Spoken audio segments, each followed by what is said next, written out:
Syrian girl here.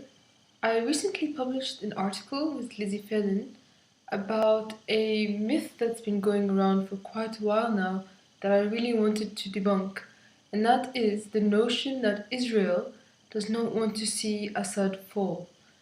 And the justification for this myth is that somehow Assad is colluding with Israel, and that Israel is afraid of the resultant potential government that might come about if the Syrian government falls. Now, there's a few things wrong with this. First of all, the myth itself was proliferated by an Israeli newspaper early in 2011, and a Haaretz article, Haaretz is the Israeli state media, said an article titled Israel's favorite dictator, and they claimed that Assad was, the greatest thing ever because he doesn't actually want to fight them, and they said, they reiterated these Syrian frustrations about how the Golan Heights is still in Israel's hands. And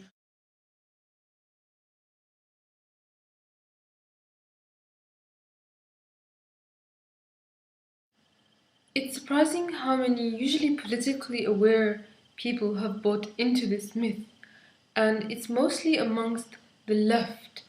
And when I say left, I just mean it as a shortcut for many people inside socialist, Trotskyist, Marxist, and liberal sort of humanitarian interventionists. So if you forgive me, I'll use left as a shortcut. But in these groups, there are many people who have bought into this notion that Israel has nothing to do with what's going on in Syria right now, and that it actually is an ally, a secret ally of Assad. So if you read The Socialist Worker, that's the sort of line that they are carrying. But what they are ignoring is history. The US and Israeli foreign policy has rarely ever differed, and it's the US that is now spearheading regime change in Syria. So it's not a great logical leap to assume that Israel too benefits from regime change in Syria. And if you look at recent history, Syria has been a roadblock for Israel. They have been funding Hezbollah, which is the force that stopped Israeli occupation in 2006. And we have heard much noise coming out of Israel against Iran. And we know that Syria and Iran are allies and have a mutual defense treaty. And these two countries are supporting both the Palestinian cause and the Lebanese resistance. So it would be a logical conclusion that Israel would benefit from breaking up the Syria-Iran Mutual Defense Treaty. And furthermore, these two countries have a plan for an oil pipeline that will rival the BTC pipeline that Israel already controls. So, there's many Zionists, high-up Zionists, that have been supporting regime change in Syria since the beginning.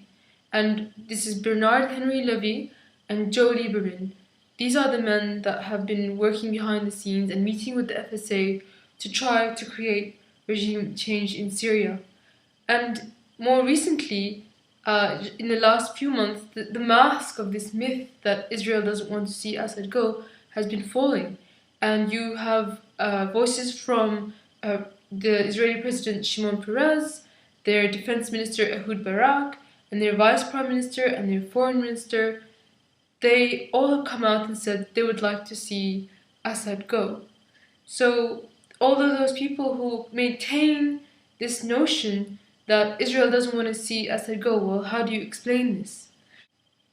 In fact, many in the Syrian opposition have been making overtures to Israel, saying that once they take power, there will be some alliance formed between Syria and Israel.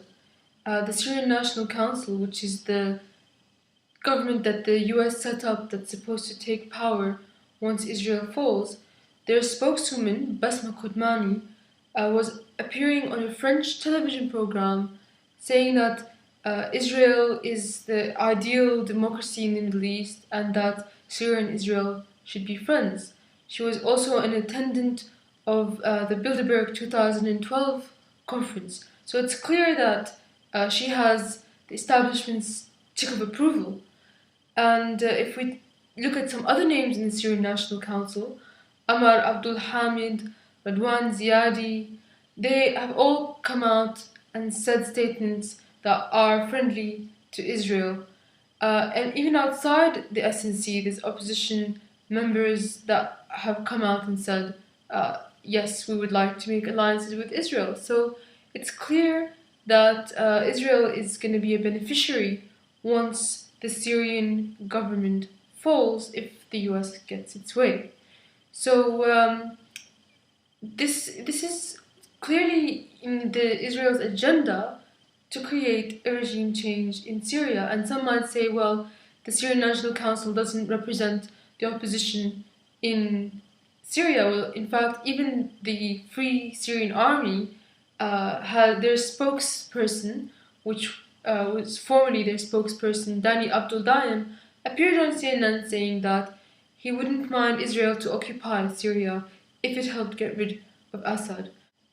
So with all this evidence, there's still people out there, not just amongst the left, but also in the Middle East and the Muslim world, who continue to believe and proliferate this myth that Israel has nothing to do with what's going on in Syria right now and would like to see Assad stay. And if you come across anyone who has these beliefs, please help enlighten them. I have linked my article below along with other articles, and I hope that it will be a help to spread the truth. Thank you.